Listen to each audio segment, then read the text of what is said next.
Canteen ജീവനക്കാരനെ PC. George MLA മർദ്ദിച്ചതായി പരാതി. MLA ഹോസ്റ്റലിലെ കഫേ കുടുംബശ്രീ ക്യാന്റീനിലെ ജീവനക്കാരനായ മനുവിനെയാണ് മർദ്ദിച്ചത്. ഊണെത്തിക്കാൻ വൈകിയതിനെ തുടർന്നാണ് പി.സി. ജോർജ് ജീവനക്കാരന്റെ മുഖത്തടിച്ചത്.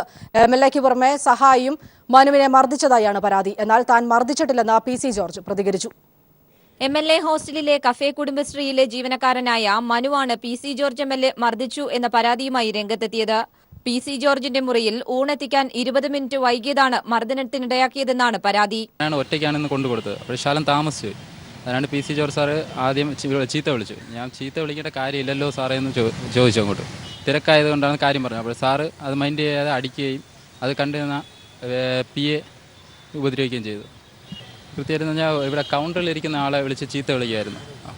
അപ്പോഴത്തേക്കും ഞാൻ വന്നു. പിന്നെ ഫോൺ കട്ട് ചെയ്ത് എൻ്റെ അടുത്താണ് ദേഷ്യപ്പെട്ടതും ചീത്ത വിളിച്ചത്. പി.സി. ജോർജ് മുഖത്താണ്, PA മുഖത്ത്. പല പ്രാവശ്യം ഇവിടെ ഫുഡ് ഓർഡർ ചെയ്തിട്ട് ശകലം താമസിച്ച പുള്ളി ദേഷ്യപ്പെട്ടു. പി.സി. ജോർജിന് പുറമെ സഹായി സണ്ണിയും മനുവിനെ മർദ്ദിച്ചു. ചുണ്ടിനും കവിളിനും പരിക്കുകളുള്ള മനു തിരുവനന്തപുരം ജനറൽ ആശുപത്രിയിൽ ചികിത്സ തേടി. കഫേ കുടുംബശ്രീയിലെ റിസപ്ഷനിലെ ജീവനക്കാരിയോടും പി.സി. ജോർജ് മോശം ഭാഷയിൽ സംസാരിച്ചതായാണ് പരാതി. എം.എൽ.എ ഹോസ്റ്റലിലെ ഹൌസ് കമ്മിറ്റി മേധാവിയോടും എസ്റ്റേറ്റ് ഓഫീസറോടും മനു പരാതിപ്പെട്ടിട്ടുണ്ട്. എന്നാൽ മനുവിനോട് മോശം ഭാഷയിൽ സംസാരിച്ചിട്ടില്ലെന്നും മർദ്ദിച്ചിട്ടില്ലെന്നും പി.സി. ജോർജ് പ്രതികരിച്ചു. എന്റെ പൊന്നെ സഹോദരി, എനിക്ക് അങ്ങനെ ഇവനെ തരേണ്ട ആവശ്യമില്ല. ഞാൻ പറഞ്ഞു വളരെ മാന്യമായിട്ടാണ്, എനിക്ക് നല്ല ബോധ്യമുണ്ട്. നിങ്ങൾക്ക് എങ്ങനെ തോന്നുന്നത് നിങ്ങളുടെ സൗകര്യം പോലെ വിശ്വസിച്ചു. ഞാൻ മാന്യമായിട്ട് സംസാരിച്ച് എനിക്ക് ബോധ്യമുണ്ട്. വിഷയത്തിന് പിന്നിൽ ഗൂഢാലോചനയുണ്ടെന്നായിരുന്നു പി.സി. ജോർജിന്റെ ആരോപണം. News bureau, Thiruvananthapuram. കൊച്ചിയിൽ സിനിമാ നടി ആക്രമിക്കപ്പെട്ട സംഭവത്തിൽ സർക്കാർ കേസന്വേഷണം അട്ടിമറിക്കുന്നുവെന്ന് ആരോപിച്ച് പ്രതിപക്ഷം നിയമസഭാ നടപടികൾ ബഹിഷ്കരിച്ചു. സംഭവത്തിൽ ഗൂഢാലോചനയില്ല എന്ന നിലപാട് സർക്കാർ സ്വീകരിച്ചിട്ടില്ലെന്നും എല്ലാ ആരോപണങ്ങളുടെയും നിജസ്ഥിതി പോലീസ് അന്വേഷിക്കുമെന്നും മുഖ്യമന്ത്രി സഭയിൽ വ്യക്തമാക്കി. വിഷയത്തെ പ്രതിപക്ഷം രാഷ്ട്രീയവൽക്കരിക്കുകയാണെന്നും മുഖ്യമന്ത്രി പറഞ്ഞു. അതേസമയം കേസന്വേഷണം തുടങ്ങിയപ്പോൾ തന്നെ മുഖ്യമന്ത്രി അന്തിമവിധി പ്രഖ്യാപിച്ചത് കേസന്വേഷണത്തെ ബാധിച്ചുവെന്ന് പ്രതിപക്ഷ നേതാവ് രമേശ് ചെന്നിത്തല ആരോപിച്ചു. കൊച്ചിയിൽ സിനിമാ നടി ആക്രമിക്കപ്പെട്ട സംഭവത്തിൽ മുഖ്യമന്ത്രി നടത്തിയ പ്രസ്താവനയും സർക്കാർ സ്ത്രീ സുരക്ഷ അട്ടിമറിക്കുകയാണെന്ന കാര്യവും ചൂണ്ടിക്കാട്ടി P.T. തോമസ് MLA ആണ് വിഷയം നിയമസഭയിൽ അടിയന്തര പ്രമേയ ചർച്ചയ്ക്കായി നോട്ടീസ് നൽകിയത്. നടിക്ക് നേരെയുണ്ടായ കൊടുംക്രൂരതയെ മുഖ്യമന്ത്രിയും CPM സംസ്ഥാന സെക്രട്ടറി കോടിയേരി ബാലകൃഷ്ണനും വെള്ളപൂശാൻ ശ്രമിക്കുന്നു. തന്റെ പ്രസ്താവനകളിൽ മുഖ്യമന്ത്രി ജനങ്ങളോട് പരസ്യമായി മാപ്പ് പറയണമെന്നും P.T. തോമസ് ആവശ്യപ്പെട്ടു. മുഖ്യമന്ത്രിയുടെ പ്രസ്താവനയും തിരുത്തലുമൊക്കെ നാടകമാണെന്നും P.T. തോമസ് കൂട്ടിച്ചേർത്തു. എന്നാൽ സംഭവം അറിഞ്ഞ സമയത്ത് തന്നെ പോലീസ് കൃത്യമായി ഇടപെട്ട് ശക്തമായ നടപടി സ്വീകരിച്ചുവെന്ന മറുപടിയായി മുഖ്യമന്ത്രി സഭയെ അറിയിച്ചു. കേസിൽ സമഗ്ര അന്വേഷണം നടത്തിവരുന്നു. എല്ലാ ആരോപണങ്ങളുടെയും നിജസ്ഥിതി പരിശോധിച്ച് പഴുതടച്ച നടപടികൾ സ്വീകരിക്കും. കേസിൽ ഗൂഢാലോചന ഇല്ല എന്ന നിലപാട് സർക്കാർ സ്വീകരിച്ചിട്ടില്ല. സ്ത്രീ സുരക്ഷ ഉറപ്പാക്കുന്ന കാര്യത്തിൽ പ്രതിജ്ഞാബദ്ധമായ സർക്കാരാണിതെന്നും മുഖ്യമന്ത്രി വ്യക്തമാക്കി. പ്രതികളെ പിടികൂടിയത് തെറ്റായിപ്പോയെന്ന രീതിയിലാണ് പ്രതിപക്ഷം വിമർശനം ഉന്നയിക്കുന്നത്. സംഭവത്തെ അനാവശ്യമായി രാഷ്ട്രീയവൽക്കരിക്കാനാണ് പ്രതിപക്ഷത്തിന്റെ ശ്രമം. പ്രധാന പ്രതികളെ അറസ്റ്റ് ചെയ്ത നടപടിയിൽ കോടതിക്ക് പോലും ആക്ഷേപമില്ല. ഒരു സ്ത്രീപീഡനവും ഈ സർക്കാർ അനുവദിക്കുകയില്ലെന്നും മുഖ്യമന്ത്രി കൂട്ടിച്ചേർത്തു. മുഖ്യമന്ത്രിയുടെ മറുപടിയെ തുടർന്ന് സ്പീക്കർ അടിയന്തര പ്രമേയ ചർച്ചയ്ക്ക് അനുമതി നിഷേധിക്കുകയായിരുന്നു. കേസന്വേഷണം തുടങ്ങിയപ്പോൾ തന്നെ മുഖ്യമന്ത്രി അന്തിമവിധി പ്രഖ്യാപിച്ചുവെന്ന് പിന്നീട് സംസാരിച്ച പ്രതിപക്ഷ നേതാവ് ആരോപിച്ചു.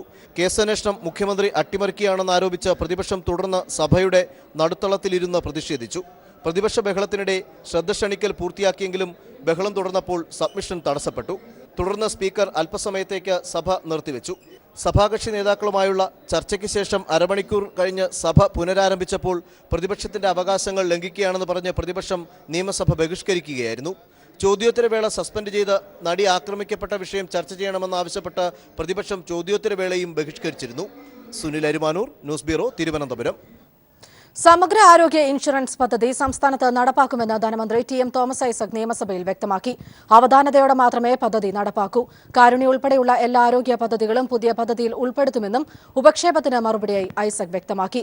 തൊഴിലില്ലായ്മ വേതനം വർദ്ധിപ്പിക്കുന്ന കാര്യം സർക്കാരിന്റെ പരിഗണനയിലാണെന്ന് മന്ത്രി TP രാമകൃഷ്ണൻ ഉപക്ഷേപത്തിന് മറുപടി നൽകി.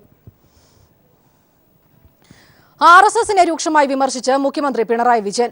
RSSന്റെ ഭീഷണി സംസ്ഥാനത്ത് വിലപ്പോകില്ല. കാലില്ലാത്തവൻ ചവിട്ടുമെന്ന് പറയുന്നത് പോലെയാണ് അവരുടെ ഭീഷണിയെന്നും മുഖ്യമന്ത്രി പറഞ്ഞു.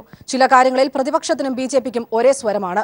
K. സുരേന്ദ്രന്റെ വിവാദ പ്രസംഗത്തിൽ നിയമപരമായി എന്ത് ചെയ്യാൻ സാധിക്കുമെന്നത് പരിശോധിക്കുമെന്നും മുഖ്യമന്ത്രി നിയമസഭയിൽ വ്യക്തമാക്കി. വർഗീയതയ്ക്കെതിരെ ശക്തമായ വിട്ടുവീഴ്ചയില്ലാത്ത നടപടിയെടുത്താൽ മാത്രമേ സംസ്ഥാനത്ത് മതനിരപേക്ഷത സംരക്ഷിക്കാൻ സാധിക്കൂ. എന്തും വിളിച്ചു പറയാൻ പറ്റുന്ന വിടുവായന്മാർ നമ്മുടെ നാട്ടിലുണ്ടെന്നും മുഖ്യമന്ത്രി പിണറായി വിജയൻ പറഞ്ഞു. ചില കാര്യങ്ങളിൽ പ്രതിപക്ഷത്തിനും BJPക്കും ഒരേ സ്വരമാണെന്നും മുഖ്യമന്ത്രി കുറ്റപ്പെടുത്തി. പിന്നെ എന്തും വിളിച്ചു പറയാൻ RSSന്റെ ഭീഷണി സംസ്ഥാനത്ത് വിലപ്പോവില്ല. കാലില്ലാത്തവൻ ചവിട്ടുമെന്ന് പറയുന്നത് പോലെയാണ് അവരുടെ ഭീഷണി. ഒരു സ്ഥലത്ത് കാലുകുത്താൻ അനുവദിക്കില്ല എന്ന് പറയുന്നത് ഗീർവാണമായി മാത്രമേ കാണാൻ സാധിക്കൂ. കെ സുരേന്ദ്രന്റെ വിവാദ പ്രസംഗത്തിന്റെ കാര്യത്തിൽ നിയമപരമായി എന്തു ചെയ്യാൻ സാധിക്കും എന്നത് പരിശോധിക്കുമെന്നും മുഖ്യമന്ത്രി വ്യക്തമാക്കി. RSSനെയും BJPയെയും പരോക്ഷമായി സഹായിക്കുന്ന കോൺഗ്രസിനുള്ള ശക്തമായ മറുപടിയാണ് മുതിർന്ന നേതാവ് AK ആന്റണിയുടേത്. എന്നിട്ടും തിരുത്താൻ കോൺഗ്രസ് തയ്യാറാകുന്നില്ല. RSSന്റെ വർഗീയത പോലെയാണ് ന്യൂനപക്ഷ വർഗീയതയും. ഏത് വർഗീയതയ്ക്കെതിരെയും ശക്തമായ നടപടി സ്വീകരിക്കുമെന്നും മുഖ്യമന്ത്രി നിയമസഭയിൽ വ്യക്തമാക്കി. നിയമസഭയിൽ നിന്നും S. ഷീജ. പൾസർ സുനി പകർത്തിയ നടിയുടെ അപകീർത്തികരമായ ദൃശ്യങ്ങൾ അഭിഭാഷകനിൽ നിന്നും ലഭിച്ച മെമ്മറി കാർഡിലുണ്ടെന്ന് സൂചന. മെമ്മറി കാർഡിന്റെ ശാസ്ത്രീയ പരിശോധനാ ഫലം കാത്തിരിക്കുകയാണ് പോലീസ്. ഒളിവിൽ പോകുന്നതിന് മുൻപായി കളമശ്ശേരിയിൽ നിന്നും സുനി പുതിയ മൊബൈൽ ഫോൺ വാങ്ങിയതായി പോലീസ് കണ്ടെത്തി. ഇതിനിടെ പ്രതികളെ വാഗമണിലെത്തിച്ച് തെളിവെടുപ്പ് നടത്തി. അതേസമയം മാർട്ടിൻ, വിജേഷ് എന്നിവരൊഴികെ മറ്റു 4 പ്രതികളെ അടുത്ത മാസം 3 വരെ പോലീസ് കസ്റ്റഡിയിൽ വിട്ടു.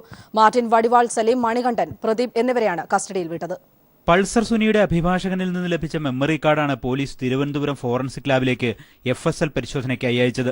ഈ മെമ്മറി കാർഡിൽ സുനി പകർത്തിയ നടിയുടെ അപകീർത്തികരമായ ദൃശ്യങ്ങളുണ്ടെന്ന നിഗമനത്തിലാണ് പോലീസ്. വെള്ള സാംസങ് ഫോൺ ഉപയോഗിച്ചാണ് ദൃശ്യങ്ങൾ എടുത്തതെന്ന് നടിയും മാർട്ടിനും പറഞ്ഞിരുന്നു. ഈ ഫോണിൽ നിന്നും മെമ്മറി കാർഡ് ഊരിമാറ്റി അഭിഭാഷകന് കൈമാറുകയായിരുന്നുവെന്ന് സുനിയും ചോദ്യം ചെയ്യലിൽ സമ്മതിച്ചു. അഭിഭാഷകൻ രഹസ്യമായി സൂക്ഷിക്കുമെന്ന് കരുതിയാണ് മെമ്മറി കാർഡ് ഏൽപ്പിച്ചത്. കേസ് കെട്ടടങ്ങുമ്പോൾ തിരികെ വാങ്ങാമെന്നും കരുതി. എന്നാൽ ഇത് പോലീസിന്റെ കൈവശമെത്തുമെന്ന് കരുതിയിരുന്നില്ലെന്ന് സുനി ചോദ്യം ചെയ്യലിൽ സമ്മതിച്ചു. വെള്ള സാംസങ് ഫോൺ രക്ഷപ്പെടുന്നതിനിടെ ഗോശ്രീ പാലത്തിൽ നിന്നും കായലിലേക്ക് എറിഞ്ഞു എന്നാണ് സുനിയുടെ മൊഴി. പകരം കളമശ്ശേരിയിലെ കടയിൽ നിന്നും ഒരു ഫോൺ വാങ്ങിയെന്നും മൊഴിയിലുണ്ട്. 2000 രൂപ വില വരുന്ന ഒരു ഫോണായിരുന്നു അത്. സുനിയെ കടയുടമ തിരിച്ചറിഞ്ഞു. ഇതിനിടെ പ്രതികളുമായുള്ള തെളിവെടുപ്പ് പുരോഗമിക്കുകയാണ്. പൾസർ സുനിയെയും വിജീഷിനെയും വാഗമണ്ണിലെത്തിച്ച് തെളിവെടുപ്പ് നടത്തി. ഇവർ ഒളിവിൽ കഴിഞ്ഞ കുന്നിൻ ചെരുവിലും ഭക്ഷണം വാങ്ങിയ കടയിലും എത്തിച്ചാണ് തെളിവെടുത്തത്. ഹോട്ടൽ ഉടമ ഇരുവരെയും തിരിച്ചറിഞ്ഞു. നാളെ ആലപ്പുഴ, കായംകുളം എന്നിവിടങ്ങളിൽ പ്രതികളെ എത്തിച്ച് തെളിവെടുപ്പ് നടത്തും. News bureau, Kochi. നടിയെ ആക്രമിച്ച ദൃശ്യങ്ങൾ കൈവശമുണ്ടെന്ന് പ്രചരണം തടയാൻ ഫേസ്ബുക്കിന് സുപ്രീം കോടതിയുടെ നിർദ്ദേശം. സാമൂഹിക പ്രവർത്തക സുനിത കൃഷ്ണൻ ചൂണ്ടിക്കാണിച്ചതിനെ തുടർന്നാണ് സുപ്രീം കോടതി ഇടപെടൽ. നടി ആക്രമിക്കപ്പെട്ട ദൃശ്യങ്ങൾ കൈവശമുണ്ടെന്ന് അറിയിച്ച് തമിഴ് ഭാഷയിലുള്ള ഫേസ്ബുക്ക് പേജിന്റെ പൂർണ്ണരൂപവും സുനിത കൃഷ്ണൻ സുപ്രീം കോടതിയിൽ സമർപ്പിച്ചു. തുടർന്ന് വിഷയം പരിശോധിക്കാൻ ഫേസ്ബുക്കിന് സുപ്രീം കോടതി നിർദ്ദേശം നൽകി. അതേസമയം സുപ്രീം കോടതിയിൽ കേസെത്തിയതിനു പിന്നാലെ പേജ് പിൻവലിക്കപ്പെട്ടു. ദൃശ്യങ്ങൾ ആവശ്യമുള്ളവർക്ക് ബന്ധപ്പെടാൻ ഫോൺ നമ്പറും ഫേസ്ബുക്ക് പേജിൽ നൽകിയിരുന്നു. കണ്ണൂരിൽ പള്ളി വികാരി +1 വിദ്യാർത്ഥിനിയെ പീഡിപ്പിച്ചതായി പരാതി. ഇതിന്റെ കൂടുതൽ വിശദാംശങ്ങൾ നൽകാൻ ജോഷ്ല ചേർന്നു. ജോഷ്ല, എന്തായിരുന്നു സംഭവം? മറിയ, 2 ആഴ്ച മുൻപാണ് +1 വിദ്യാർത്ഥിനി, കൊട്ടിയൂരിലെ +1 വിദ്യാർത്ഥിനി തൊക്കിലങ്ങാടി ക്രിസ്തുരാജ ആശുപത്രിയിൽ വെച്ച് പ്രസവിച്ചത്. പ്രസവിച്ച ഉടൻ കുഞ്ഞിനെ വയനാട്ടിലേക്ക് മാറ്റുകയായിരുന്നു.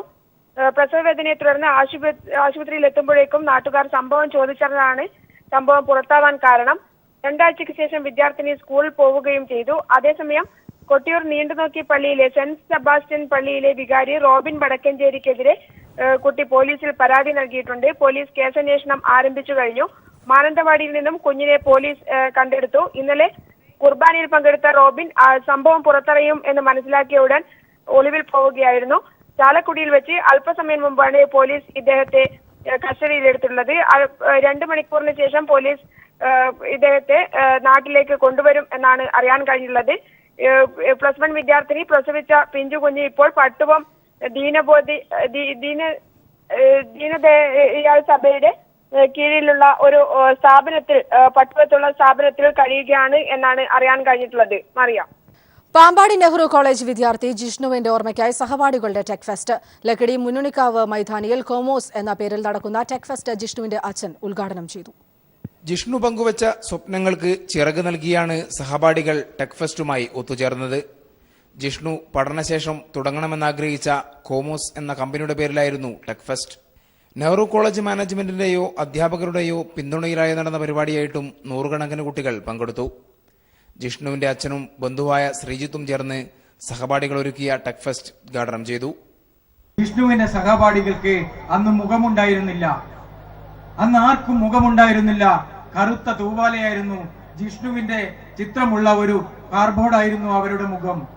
നിങ്ങൾക്കെല്ലാവർക്കും ഇന്ന് മുഖം വന്നിരിക്കുന്നു. ജിഷ്ണുവിന്റെ കുടുംബത്തിന് ഞങ്ങൾക്ക് വല്ലാതെ സന്തോഷമുണ്ട്, അതിൽ അഭിമാനമുണ്ട്.